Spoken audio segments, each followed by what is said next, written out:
Assalamualaikum warahmatullahi wabarakatuh. Innal hamdalillah nahmaduhu wa nasta'inuhu wa nastaghfiruh wa na'udzu billahi min shururi anfusina wa min sayyiati a'malina. Man yahdihillahu fala mudilla lahu wa man yudlil fala hadiya lahu. Asyhadu an la ilaha illallah wahdahu la syarika lahu وأشهد أن محمدا عبده ورسوله يا أيها الذين آمنوا اتقوا الله حق تقاته ولا تموتن إلا وأنتم مسلمون يا أيها الناس اتقوا ربكم الذي خلقكم من نفس واحدة وخلق منها زوجها وبث منهما رجالا كثيرا ونساء واتقوا الله الذي تساءلون به والأرحام إن الله كان عليكم رقيبا يا أيها الذين آمنوا اتقوا الله وقولوا قولا سديدا يصلح لكم أعمالكم ويغفر لكم ذنوبكم ومن يطع الله ورسوله فقد فاز فوزا عظيما أما بعد فإن أصدق الحديث كتاب الله وخير الهدي هدي محمد صلى الله عليه وعلى آله وسلم وشر الأمور محدثاتها وكل محدثة بدعة وكل بدعة ضلالة wa kullu dhalalatin finnar. Ayyuhal ikhwah, a'azakumullah, kepada para asatidzah, kepada bapak, ibu-ibu, ikhwan dan akhwat yang mudah-mudahan dirahmati oleh Allah Subhanahu wa taala. Alhamdulillah, kita bersyukur kepada Allah Subhanahu wa taala. Pada hari ini kita berkumpul di Masjid Riyadhus Shalihin di Bekasi ini untuk mengkaji tentang adab dan akhlak menuntut ilmu. Arti adab dan akhlak penuntut ilmu ini penting untuk kita kaji dan kita ulang. Karena banyak orang-orang yang menuntut ilmu tapi dia tidak punya adab. Adab ini penting. Dan dulu orang belajar adab kemudian baru belajar untuk menuntut ilmu syar'i. Dan adab ini merupakan ciri orang itu bahagia atau tidak. Tanda orang itu bahagia dengan adabnya. Seperti disebutkan oleh Al-Imam Ibnu Qayyim dalam kitabnya Madarijus Salikin. Kata beliau, wa adabul mar'i unwanu sa'adatihi wa falahihi wa qillatu adabihi unwanu syaqawatihi wa bawarihi famastujliba khairud dunya wal akhirah bimithli al-adab walastujliba hirmanuha bimithli qillatil adab.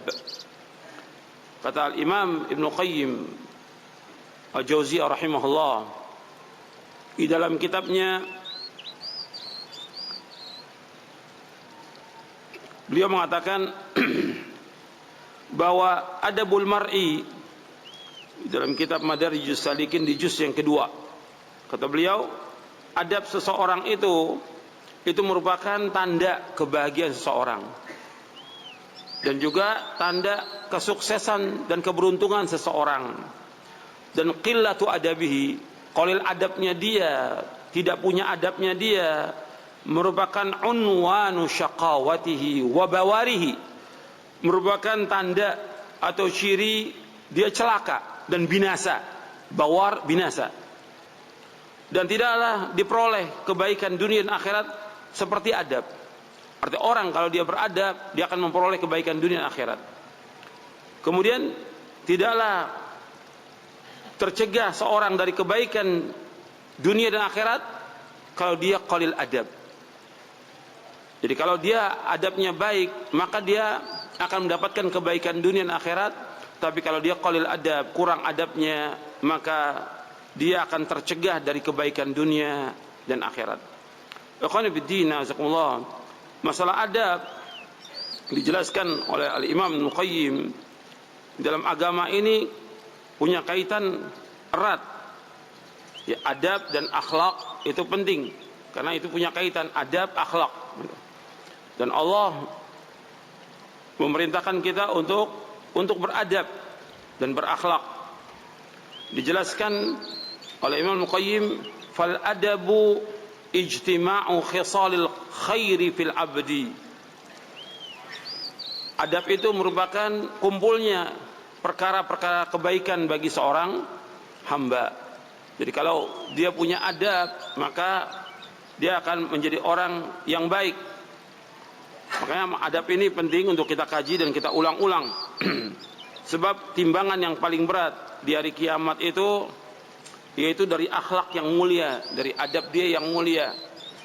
Antum lihat di awal, di muqaddimah itu saya sebutkan Nabi bersabda SAW, "Ma syai'un athqala fi mizanil mu'min yaumal qiyamati min khuluqin hasan wa innallaha la yubghidul fahishal badhi."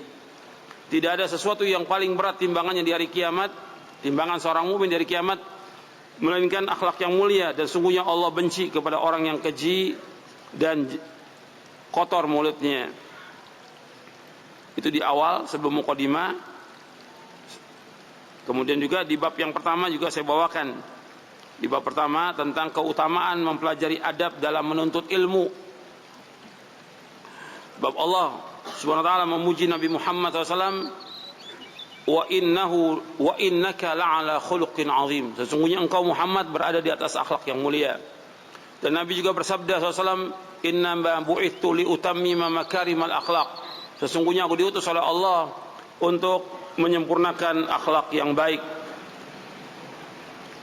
Jadi ada dua riwayat, dan dua riwayat ini sahih.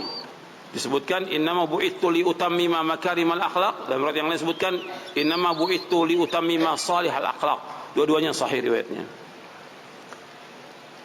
Kemudian hadis yang tadi yang saya bacakan tadi, dan hadis ini sahih, yaitu tidaklah sesuatu yang paling berat timbangannya dari kiamat melainkan akhlak yang mulia. Makanya para ulama terdahulu mereka menyuruh untuk belajar adab lebih dahulu sebelum mereka menuntut ilmu.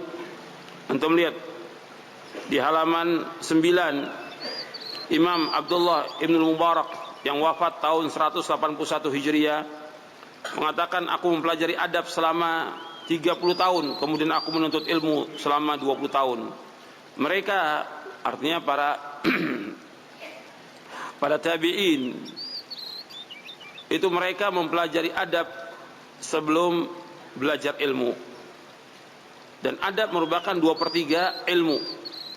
Muhammad bin Sirin juga mengatakan mereka salafus saleh mempelajari petunjuk Nabi tentang adab sebagaimana mereka belajar ilmu. Artinya masalah adab-adab ini harus betul-betul kita pelajari. Adab kita kepada Allah SWT, adab kita kepada Rasulullah SAW, adab kita kepada orang tua, adab kita terhadap diri kita sendiri, adab kepada tetangga, adab kepada sanak kerabat, adab ketika kita bermasyarakat, adab kepada sanak famili, dan di mana aja itu mesti ada adab. Islam mengajarkan semuanya. Makanya Allah menyebutkan dalam Al-Quran, al-yawma akmaltu lakum dinakum wa atmamtu alaikum ni'mati wa raditu lakumul islam madina. Pada hari ini aku telah sempurnakan bagimu agamamu, aku telah cukupkan nikmatku atasmu, dan aku ridho Islam menjadi agama bagimu. Sempurna agama ini. Semuanya diajarkan tentang akidah, tentang akhlak, tentang adab, tentang sholat, tentang muamalah, semua diajarkan. Enggak ada satupun yang tertinggal dari agama ini. Makanya ketika sahabat Salman Al-Farisi ditanya oleh kaum musyrikin, apakah Nabi kamu mengajarkan kepada kamu segala sesuatu sampai tentang tata cara adab buang air? Dijawab oleh Salman Al-Farisi radhiyallahu anhu warda, ajal, yaitu na'am, iya, Nabi kami mengajarkan kepada kami segala sesuatu sampai tentang adab buang air. Kalau adab buang air diajarkan dalam agama Islam, nggak mungkin Rasulullah tidak mengajarkan tentang akidah, nggak mungkin Rasulullah tidak mengajarkan tentang tauhid, tidak mungkin Rasulullah tidak mengajarkan tentang masalah manhaj. Semua diajarkan oleh Rasulullah SAW. Makanya dikatakan di dalam hadis yang sahih yang diriwayatkan oleh Imam Tabrani dalam Mu'jamul Kabir dari sahabat Abu Dzar radhiyallahu an, ma baqiya syai'un yuqarribu minal jannati wa yuba'idu minan nari illa wa qad buyyina lakum. Tidak tertinggal sedikit pun apa saja yang membawa kalian ke sorga, melainkan sudah dijelaskan kepada kalian, dan apa saja yang membawa kalian ke neraka, melainkan sudah dijelaskan. Artinya semua ini sudah dijelaskan oleh Rasulullah SAW. Semuanya. Jadi betul-betul Rasulullah meninggalkan agama Islam dalam keadaan Rasulullah SAW sudah mengajarkan semuanya. Tinggal kewajiban umat ini menjalankan apa yang terdapat dalam Al-Quran dan terdapat dalam sunnah Nabi SAW. Tinggal jalankan. Semuanya mudah, semuanya nggak sulit. Dan kita mengulang-ulang tentang tauhid karena masalah tauhid penting. Kita juga harus mengulangi tentang adab karena adab ini juga penting. Karena masalah adab ini diajarkan oleh Rasulullah SAW kepada para sahabatnya radhiyallahu anhum ajma'in. Yang nanti saya akan nggak mungkin semua saya bawakan tentang adab-adab ini. Saya akan ringkas nanti beberapa poin yang penting untuk kita bahas. Kemudian ikhwan fillah, azakumullah. Hatta dalam kita menuntut ilmu aja, dan ini sering saya sampaikan, punya adab dan banyak adabnya. Bagaimana kita masuk ke dalam masjid, bagaimana kita duduk, bagaimana kita mendengarkan, itu diajarkan oleh Rasulullah SAW. Maka sering saya ulang, adab dalam thalabul ilmi yang paling penting pertama kali ikhlas. Tanpa keikhlasan nggak ada manfaatnya. Antum datang ke sini kalau nggak ada ikhlas, ya nggak percuma. Jadi harus jaga keikhlasan, karena nggak akan diterima amal-amal kita semuanya tanpa keikhlasan. Sebab Allah berfirman, wa ma umiru illa liya'budullaha mukhlishina lahuddin. Tidaklah mereka diperintah untuk beribadah kepada Allah dengan ikhlas. Ikhlas ini penting dalam thalabul ilmi. Maka dikatakan oleh Imam Hisham Ad-Dustuwai, kata beliau, tidak pernah aku menuntut ilmu mengatakan aku ikhlas karena Allah. Imam Zahabi mengomentari, wallahi wala ana, demi Allah saya juga tidak mengatakan demikian. Ada di buku ini, ada tentang adab ikhlas. Pertama kali ikhlas ini penting dalam kita apa aja, dalam kita belajar, dalam kita menuntut ilmu, dalam kita membaca Quran, dalam kita sholat, dalam kita mengajar, dalam kita berdakwah, semuanya harus ikhlas karena Allah. Tanpa keikhlasan nggak akan diterima amal kita oleh Allah Ta'ala. Itu penting, itu harus kita ingat seumur hidup kita. Ikhlas, ikhlas, ikhlas.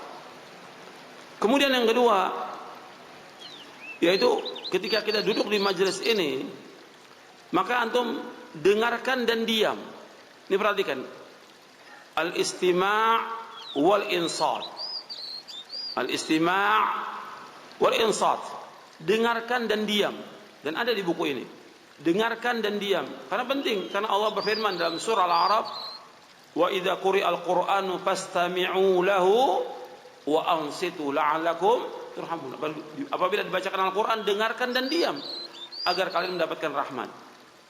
Maka ini perhatikan kepada semua yang hadir, baik yang ikhwan maupun yang akhwat, ya, yang bapak dan juga ibu-ibu, perhatikan itu, dengarkan dan diam. Yang di dalam masjid ini maupun yang di luar, yang dalam masjid maupun di luar, dan juga kepada seluruh panitia, supaya antum juga dapat ilmu, dengarkan baik-baik, jangan disibukkan dengan yang lain. Dengarkan dan diam, karena kita datang ke sini ingin dapat ilmu yang bermanfaat. Kemudian setelah itu yang keempat, yaitu mencatat. Catat. Karena disuruh kita untuk mencatat. Yang nyuruh Nabi Muhammad SAW, qayyidul ilma bil kitab. Ikatlah ilmu itu dengan tulisan. Ikat ilmu dengan tulisan. Dan riwayatnya sahih, ada juga di buku ini. Disuruh juga oleh Anas bin Malik, qayyidul ilma bil kitab. Ikatlah ilmu itu dengan tulisan. Catat. Makanya setiap kita ngaji, setiap kita nuntut ilmu, yang pertama kita bawa buku yang dikaji. Itu bawa bukunya. Yang kedua, bawa mushaf Al-Quran. Ini mushaf ini bawa. Yang ketiga, buku catatan. Tulis. Itu penting. Dalam kita ngaji, di mana aja antum ngaji, sehingga antum dapat faedah. Kemudian yang kelima, memahami apa yang disampaikan. Untuk bisa dibalik memahami, kemudian baru mencatat. Dua-duanya boleh. Artinya, antum harus paham. Antum catat juga, antum juga harus paham yang disampaikan. Karena yang dikatakan al-ilmu al-fahmu, yang dikatakan al-ilmu al-fahmu, ilmu itu paham. Kalau orang nuntut ilmu tapi nggak paham, nggak ada manfaatnya. Dan kita takutnya justru dengan dia rajin nuntut ilmu nggak paham-paham, takutnya orang ini tidak diberikan kebaikan oleh Allah. Sebab Nabi bersabda sallallahu alaihi wasallam, "Man yuridillahu bi khairan yufaqihu fid din." Barang siapa yang dikehendaki Allah kebaikan padanya, diberikan dia pemahaman tentang agama. Hadis ini sahih riwayat Bukhari dan Muslim. Ada juga di buku ini. Jadi barang siapa yang dikehendaki oleh Allah kebaikan padanya, maka diberikan dia pemahaman tentang agama. Berarti kebalikannya, kalau Allah tidak kehendaki dia kebaikan, nggak diberikan pemahaman tentang agama. Antum harus paham tentang agama ini, tentang akidah, tentang manhaj. Terus baca, pahami, amalkan. Banyak orang-orang yang nuntut ilmu nggak paham. Bukan hanya antum, sebagian dai nggak paham juga tentang akidah, nggak paham tentang manhaj, nggak paham. Dulunya masya Allah jelaskan tentang tauhid, tentang manhaj. Sekarang ya boleh-boleh aja, nggak apa-apa. Kok jadi begini? Apa nih yang mempengaruhi dia? Wallahu a'lam.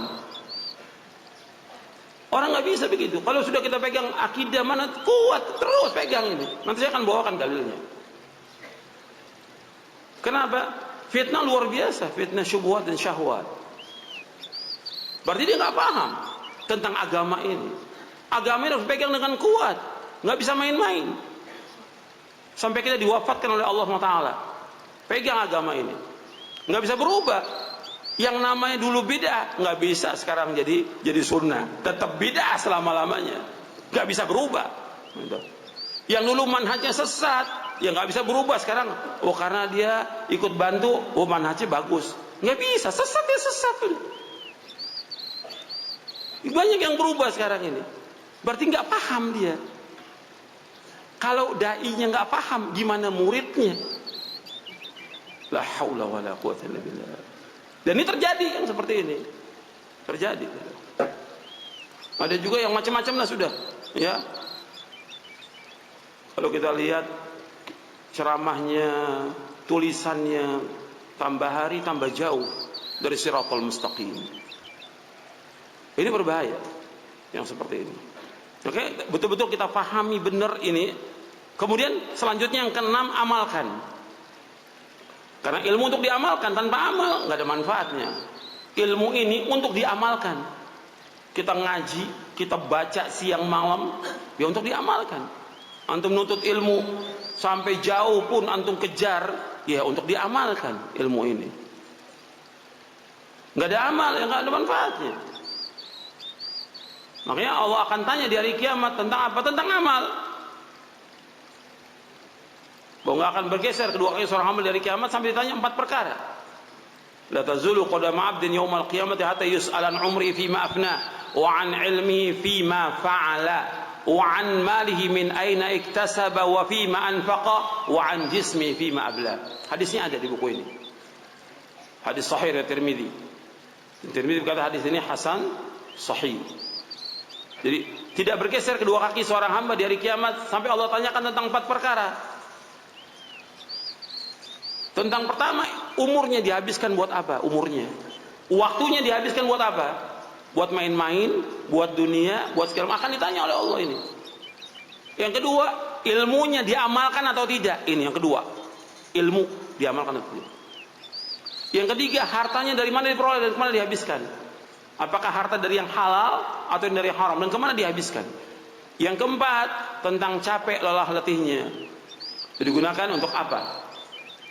Capeknya, lelah letihnya untuk apa? Untuk main, untuk foya-foya, atau dia untuk ibadah kepada Allah?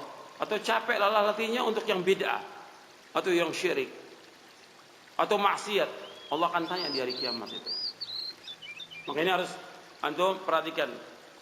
Amal ini harus kita amalkan. Tanpa amal nggak ada artinya sama sekali. Kemudian ini tentang hadis yang tadi tentang amal, antum bisa lihat di halaman 48. Dan Allah menyediakan surga juga bagi orang yang mengamalkan. Tilkal jannah wa tilkal jannatul lati urithum bima kuntum ta'malun. Di halaman 48. Ini amal. Kemudian yang ketujuh, dakwah. Saya ringkas ini karena di sini ada 16 adab, saya sebutkan hanya 7 aja. Yang pertama ini, dalam kita menuntut ilmu dalam kita belajar, yaitu yang ketujuh, mendakwakan ilmu. Jadi ilmu yang kita tuntut, yang kita cari, yang kita baca, yang kita kaji, yang kita belajar, yang kita dengarkan, itu harus kita dakwakan. Pertama kali dakwah untuk siapa? Untuk siapa dakwah? Untuk diri sendiri dulu. Jangan semangat buat orang lain, tapi dia sendiri tidak memperhatikan dirinya. Kita dulu, kata Nabi, ibda binafsik, mulai dari diri kamu. Ibda binafsik, mulai dari diri kamu dulu. Kemudian baru keluarga. Allah berfirman, ya ayyuhalladzina amanu qu anfusakum wa ahlikum nara. Wahai orang beriman, jaga diri kamu dan keluarga kamu dari api neraka. Jaga diri dan keluarga dari api neraka. Bagaimana menjaganya? Bagaimana jaganya? Nah, diajak jalan-jalan, diajak makan-makan. Gimana jaganya? Jaganya gimana? Ya mendidik dia, mengajarkan dia. Kalau kita nggak mampu, ajak dia ke pengajian, sekolahkan dia di pondok, sekolah di sekolah-sekolah Islam, supaya dia tahu tentang agama. Di rumah juga diajarkan. Jadi ajarkan mereka tentang agama, kemudian larang mereka dari perbuatan dosa dan maksiat, dari syirik, dari bidah yang lain, supaya mereka tercegah dari api neraka. Makanya dikatakan oleh Ali bin Abi Thalib ketika menafsirkan ayat ini, kata Ali, alimu anfusakumul khaira wa adibuhum. Ajarkan kepada diri kamu dan kepada mereka itu kebaikan, dan ajarkan adab kepada mereka. Jadi ajarkan dulu. Makanya sekarang banyak orang yang dia ngaji, nuntut ilmu, tapi dia sendiri nggak mengamalkan ilmu itu. Kemudian tidak mendakwakan juga kepada keluarganya. Saya mau tanya kepada antum, ada nggak yang begini? Ada nggak? Ada. Ada. Rajin ngajinya tapi dibiarkan istrinya nggak pakai jilbab. Rajin dia ngajinya tapi dia nggak pernah menasihati istrinya untuk kebaikan. Rajin dia ngaji tapi anaknya dibiarkan berbuat dosa dan maksiat. Dia nggak perhatikan. Tanggung jawab di hadapan Allah pada hari kiamat nanti. Karena sebagai pemimpin akan ditanya. Nah, ada satu ayat ya dalam Al-Qur'an. Antum juga harus paham nih. Antum sering baca doanya. Rabbana hablana min azwajina wa dzurriyyatina qurrata a'yun waj'alna lil muttaqina imama. Ya Allah, berikanlah kepada kami dari istri kami atau suami kami. Jadi pasangan ini, kalau yang mengucapkan istri ya untuk suaminya, kalau yang mengucapkan suami ya untuk istrinya. Azwajina wa dzurriyyatina, anak turun kami. Rabbana hab lana min azwajina wa dzurriyyatina qurrata a'yun, yang menyejukkan pandangan mata, yang menyenangkan. Wa ja'alna lil muttaqina imama, dan jadikanlah kami sebagai imam bagi orang yang bertakwa. Allah menyebutkan dalam ayat ini, jadikan kami sebagai imam bagi orang bertakwa. Sekarang antum tanya kepada diri antum, sudah jadi imam belum? Antum ini jadi imam belum? Atau imam yang mungkin imamnya batal kali ya, habis takbir kentut dia, batal. Ini imam yang seperti ini batal, nggak bisa diikutin. Nah sekarang paling tidak kita harus jadi imam. Untuk siapa? Untuk istri dan anak jadi imam. Allah menyebutkan dalam ayat ini, perhatikan ini. Wa ja'alna lil muttaqina imama. Jadikanlah kami sebagai imam bagi orang bertakwa. Berarti kalau kita jadi imam bagi orang bertakwa, kita harus bertakwa atau tidak? Kita harus bertakwa dulu. Untuk bertakwa ya harus belajar tentang tauhid, kita memahami tentang tauhid, mengamalkan. Dan ini semua mudah. Semua mudah, tidak sulit. Mudah, sangat mudah agama Islam ini, sangat mudah. Kemudian keluarga kita jadi orang bertakwa, karena Allah menyebutkannya muttaqin, orang bertakwa. Istri kita supaya bertakwa, anak kita bertakwa. Ini doa tiap hari dibaca. Cuma kita kadang-kadang nggak paham. Maksudnya antum ketika baca doa itu, antum tanya, saya sudah jadi imam belum nih? Saya sudah jadi imam belum? Buat istri saya, anak saya. Jangan ributin soal politik pemimpin siapa. Antum jadi pemimpin belum dalam rumah tangga? Jangan mikirin yang lain. Antum sudah jadi pemimpin belum? Orang yang bertakwa. Karena ini akan ditanya oleh Allah pada hari kiamat. Antum nggak akan ditanya siapa pemimpin antum, nggak akan ditanya oleh Allah. Tapi antum akan ditanya bagaimana antum memimpin istri dan anak antum, akan ditanya dari kiamat. Innallaha sa'ilun kulla ra'in amstar'a ahafidha am dayya'ah, kata Nabi. Seseorang itu akan ditanya oleh Allah pada hari kiamat. Tentang apa? Apakah dia menjadi pemimpin dan menjaga apa yang dipimpin, atau dia sia-siakan, dia biarkan anaknya berbuat dosa dan maksiat. Karena apa? Sibuk bapaknya. Ada yang bapaknya sibuk dengan kerja, ada bapaknya sibuk dengan dagang, ada yang bapaknya sibuk jadi guru, ada yang bapaknya sibuk dengan dakwah. Anaknya nggak dipikirin. Sibuk kesana kemari dakwah, anaknya nggak dipikirin. Ada nggak yang begitu? Ada. Seperti itu. Akan ditanya oleh Allah pada hari kiamat nanti. Jelas ya? Ini 7 aja dari 16, saya ringkas 7. Ya. Sekarang kita lanjutkan tentang adab yang saya akan bahas, yaitu tentang adab terhadap diri. Tapi sebelum kita bahas tentang adab terhadap diri, ada 2 adab yang perlu saya jelaskan sedikit. Bab ketiga tentang adab kepada Allah. Bab secara umum adab terbagi menjadi 3 macam. Antum lihat di bab yang ketiga, secara umum adab itu terbagi menjadi 3 macam. Yang pertama adab kepada Allah Tabaraka wa ta'ala. Yang kedua adab kepada Rasulullah sallallahu alaihi wasallam. Yang ketiga adab kepada sesama makhluk. Itu yang paling pokok. Ya, adab kepada Allah Subhanahu wa taala ini dibawakan oleh Imam Ibnu Qayyim dalam kitabnya Madarijus Salikin. Ya, adab kepada Allah yaitu mengesahkan Allah, mentauhidkan Allah dalam rububiyah, uluhiyah, asma wa sifat. Kemudian kita wajib mengikhlaskan ibadah kepada Allah, takut kepada Allah, mengharap hanya kepada Allah, tawakal kepada Allah. Ini harus ada sebagai penuntut ilmu yang seperti ini. Itu dijelaskan oleh Imam Ibn Rajab Al-Hambali dalam kitabnya Fadlu Ilmi Salaf Alal Khalaf. Keutamaan ilmu salaf atas khalaf.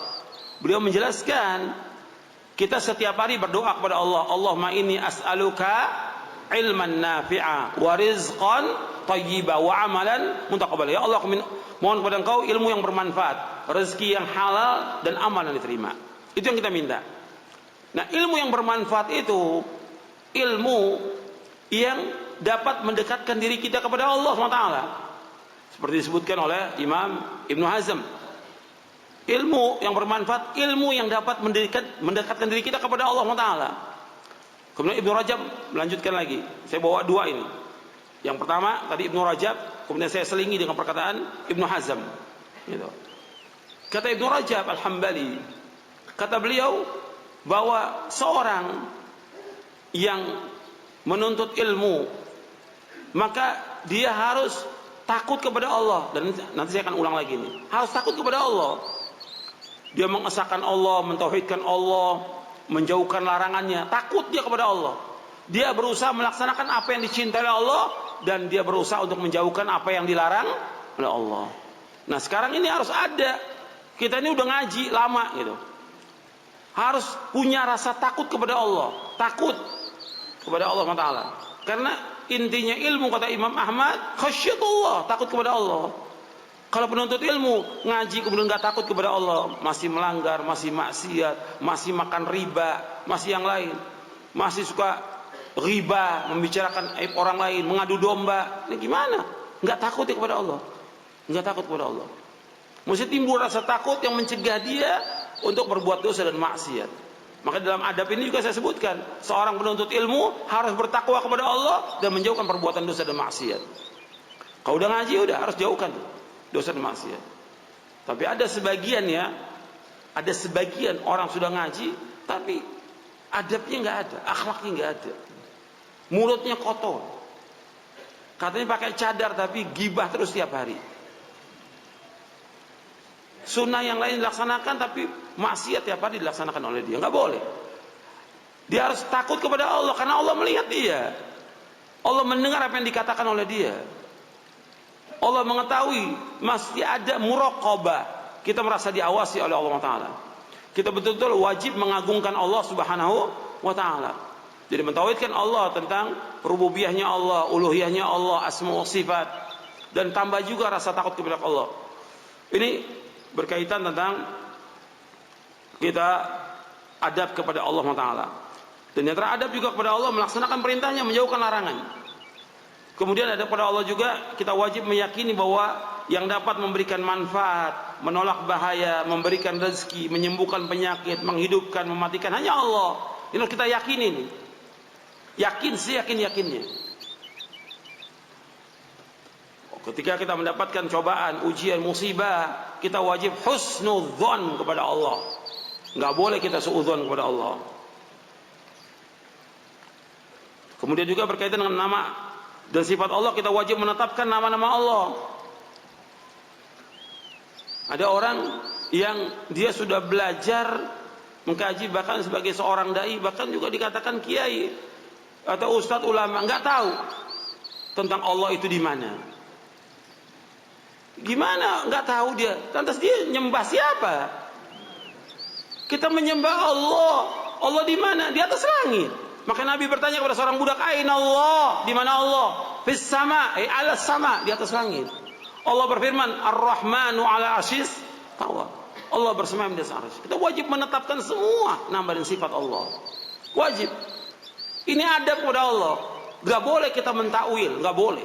Gak boleh mengingkari nama dan sifat Allah. Ketika orang mentakwil atau mentahrif sifat Allah, dia gak punya adab kepada Allah Taala. Gak punya adab kepada Allah. Perhatikan, orang itu gak punya adab kepada Allah.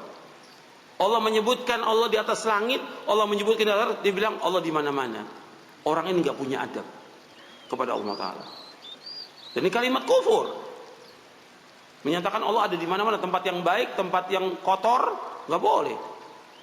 Kita wajib menetapkan apa yang Allah tetapkan, dan kita wajib menafikan apa yang Allah dan Rasulnya nafikan. Ini adab kepada Allah Taala. Ini harus punya adab. Banyak orang nggak punya adab kepada Allah.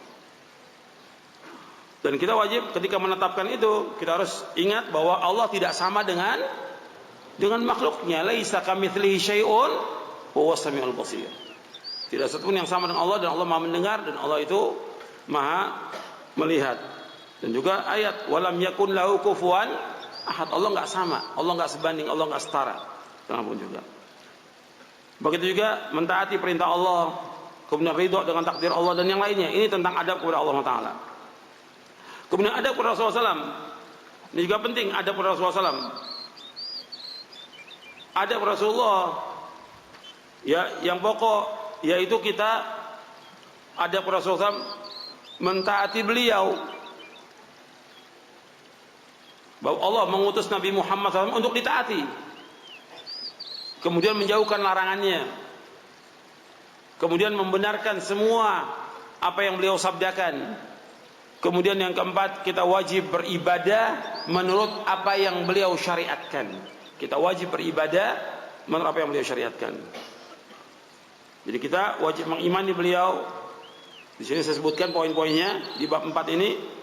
Oh, yang tadi saya sampaikan ringkas. Kalau di bab 4 ini ada Rasulullah mengimani beliau sebagai Nabi dan Rasul yang terakhir bagi semua. Wajib mencintai beliau lebih dari kecintaan kepada diri sendiri, orang tua, anak dan yang lainnya. Kemudian mentaati beliau, meneladani beliau. Wajib ittiba kepada Rasulullah SAW. Kemudian kita dianjurkan untuk banyak salawat kepada Rasulullah SAW.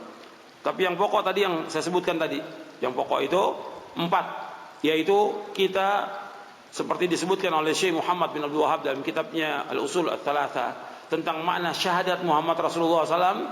Beliau mengatakan ta'atu fima amar wa tasdiqu fima akhbar wa ijtinabu ma naha an wa zajar. Yang keempat, wa alla yu'badallahu illa bima syara'. Makna syahadat Muhammad Rasulullah yang pertama yaitu kita mentaati apa yang beliau sampaikan, mentaati apa yang beliau perintahkan, kemudian membenarkan apa yang beliau sampaikan. Yang ketiga yaitu menjauhkan apa yang beliau larang, dan yang keempat kita wajib beribadah menurut apa yang beliau syariatkan. Kemudian yang paling penting lagi yang diperhatikan di sini,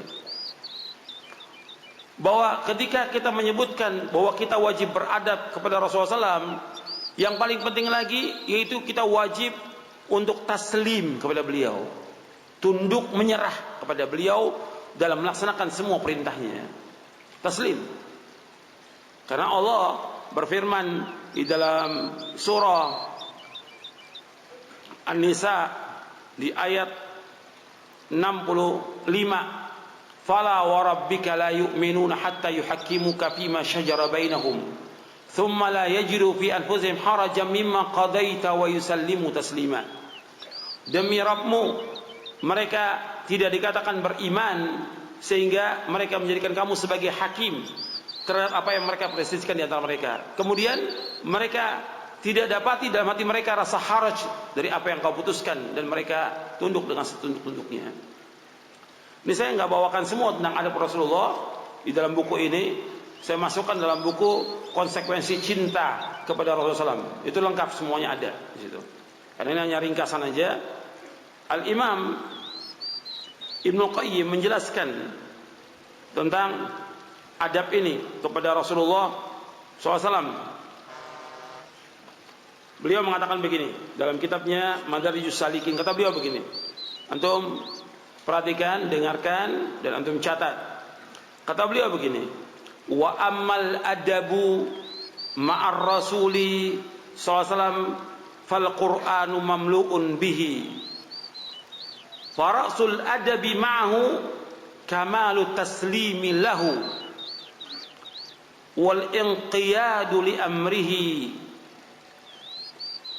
wa talaqa khabarahu bil qabuli wat tasdiqi duna an yahmilahum mu'aradata khayalin batilin.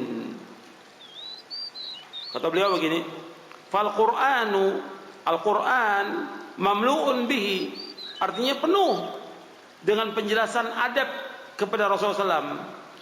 Farasul adabi ma'ahu, farasul adab, puncaknya adab, pokoknya adab kepada Nabi. Apa pokoknya adab kepada Nabi? Kamalu taslimi lahu, sempurnanya ketundukan hati kita dan anggota tubuh kita kepada beliau untuk taat. Wal inqiyadu li amrihi, dan tunduk patuh kepada perintah beliau. Wa talaqa khabarahu bil qabuli wa tasdiq, dan menerima berita dari beliau dengan penerimaan dan membenarkan, dan tidak dibantah dengan khayalan yang batil. Ibnu Qayyim ini membahas tentang masalah ini untuk membantah orang-orang yang tidak taat kepada Rasulullah SAW. Masih mereka mencari-cari yang dianggap oleh mereka masuk akal. Maka dikatakan yusammihi ma'qulan, dikatakan ya masuk akal. Seperti apa? Allah disebutkan di atas langit. Nabi yang mengatakan demikian kepada seorang budak, aina Allah, di mana Allah? Fis sama. Wa man ana anta Rasulullah a'tiqha fa inna mu'mina. Merdekakan dia karena dia seorang mukmin. Nabi menjelaskan kepada seorang mengatakan Allah di atas langit, seorang mukmin. Jangan diartikan langit itu begini, enggak dalam alam, enggak di luar alam, enggak di atas, enggak di bawah. Ini orang enggak tahu tentang Rabbnya, enggak tahu tentang Allah, enggak punya adab kepada Rasul. Sampai kata Al-Imam Qayyim, kalau seandainya di sini disebutkan, saya tanya engkau demi Allah, kalau seandainya Rasul sekarang masih hidup, kemudian Rasul menjelaskan bahwa Allah sangat, kalian berani nggak membantah? Bukan itu maksudnya, maksudnya begini, maksudnya begini. Mampu nggak kalian mengatakan demikian? Lantas apa bedanya sekarang dengan zaman Nabi? Apa bedanya? Tetap wajib kita mengikuti Rasulullah. Kita wajib mengikuti Rasulullah. Apakah beliau masih hidup atau sudah meninggal? Wajib kita ikut pada beliau, ittiba pada beliau. Nggak boleh dibantah. Ini perhatikan, masalah apa aja kalau sudah ada hukum jelas, satu hukum itu ini haram, ini tidak boleh, ini wajib, kita nggak boleh untuk menentang, nggak boleh. Wajib apa? Sami'na wa ta'na. Innama kana qaulul mu'minin yad'u ila Allah rasul yahkumu bainahum yaqulu sami'na wa ata'na wa ulaika humul muflihun, dalam surah An-Nur. Perkataan orang-orang mukmin apabila diajak mereka, dipanggil oleh Rasulullah untuk melaksanakan satu perintah, mereka mengatakan sami'na wa ata'na. Mereka orang yang beruntung. Ini adab ke Rasulullah, ini penting. Kalau kita lihat banyak orang tidak punya adab. Seperti tadi yang keempat. Yang keempat, kita wajib beribadah menurut apa yang beliau syariatkan. Berarti kalau beliau nggak syariatkan, boleh nggak kita beribadah? Nggak boleh. Katanya kita wajib mencintai Nabi, kita wajib mencintai Nabi, kita harus mencintai Nabi. Kalau mencintai Nabi, intinya apa? Ittiba.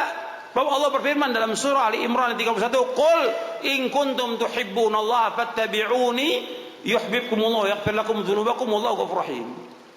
Katakanlah, seandainya kamu cinta kepada Allah, ikuti aku, ittiba kepada Rasul, maka Allah akan cinta kepada kamu. Allah akan mengampuni dosa kamu. Allah Maha Pengampun dan Penyayang. Jadi kewajiban kita kalau kita cinta kepada Nabi Muhammad SAW, kewajiban kita untuk ittiba. Nggak boleh ada orang mengadakan sesuatu yang baru dalam agama ini, nggak boleh. Tentang akidah, tentang manhaj, tentang apa aja, ibadah-ibadah yang diadakan, tentang perayaan, nggak boleh. Ketika dia mengadakan yang demikian, dia punya adab nggak kepada Rasul?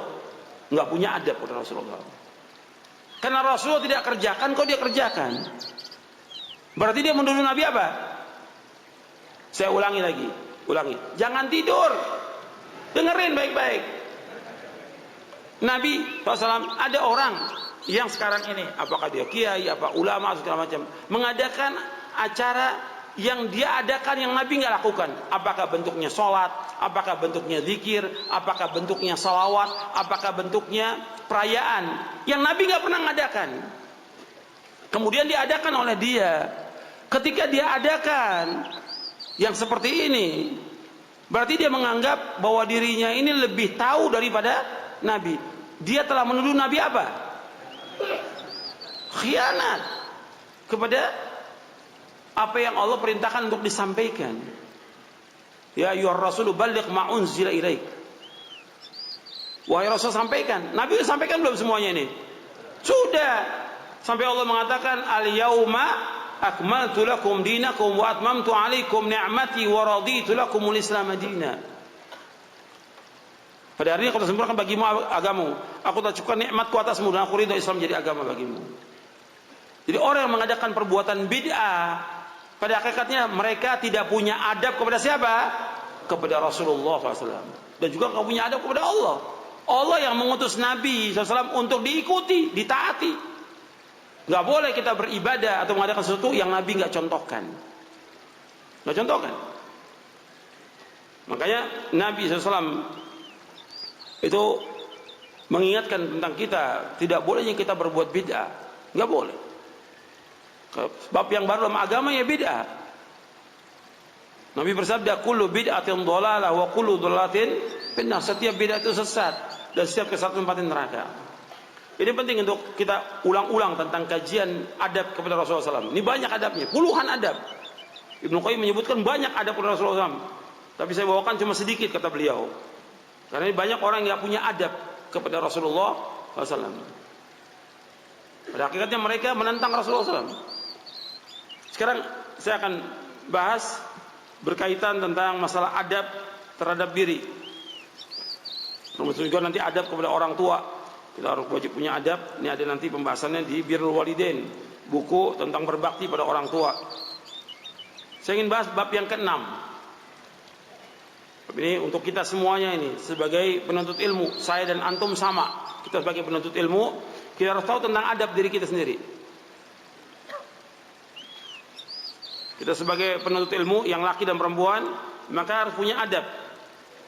Yang pertama, saya sebutkan di sini bab yang ke-6, halaman 87. Di antara adab penuntut ilmu terhadap dirinya, yang pertama adalah dia mengetahui dan meyakini bahwa ilmu adalah ibadah. Bahkan merupakan ibadah yang paling agung dan paling utama, sehingga Allah Ta'ala menjadikannya sebagai bagian dari jihad fisabilillah. Allah berfirman, wa ma kana al-mu'minuna liyanfiru kaffah falaula nafara min kulli firqatin minhum ta'ifatul liyatafaqahu fid din wa liyunziru qaumahum idza raja'u ilaihim la'allahum yahdharun. Di sini disebutkan wa ma kana al-mu'minu liyanfiru kaffah, dan tidak patut bagi kaum mukminin untuk pergi semuanya ke medan perang. Mengapa sebagian dari setiap golongan di antara mereka tidak pergi untuk memperdalam pengetahuan agama mereka dan untuk memberikan peringatan kepada kaumnya apabila mereka telah kembali agar mereka dapat menjaga dirinya. Di ayat ini Allah menyebutkan nggak boleh orang semua berangkat ke medan perang, nggak boleh. Mesti ada sebagian yang nuntut ilmu. Ayat ini dijadikan dalil oleh para ulama yang menunjukkan bahwa jihad itu hukumnya fardu kifayah. Dari ayat ini, jihad itu bukan fardu ain tapi fardu kifayah. Artinya kalau sebagian orang melaksanakan, sebagian gugur. Di sini Allah menyebutkan tentang wajibnya seorang itu untuk menuntut ilmu. Dan di sini saya sebutkan bahwa ilmu itu merupakan ibadah. Bahkan merupakan ibadah yang paling agung, ibadah yang paling mulia, ibadah yang paling utama. Ini antum perhatikan ini, menuntut ilmu ini ibadah. Alhamdulillah antum bersyukur kepada Allah. Allah memberikan taufik kepada kita semuanya untuk selalu dan senantiasa menuntut ilmu syar'i. Betapa banyak orang-orang yang diberikan hidayah oleh Allah. Ini menuntut ilmu ini wajib atau sunnah? Wajib. Fardu ain bukan fardu kifayah. Talabul ilmi faridatun ala kulli muslimin. Menuntut ilmu itu wajib atas setiap muslim.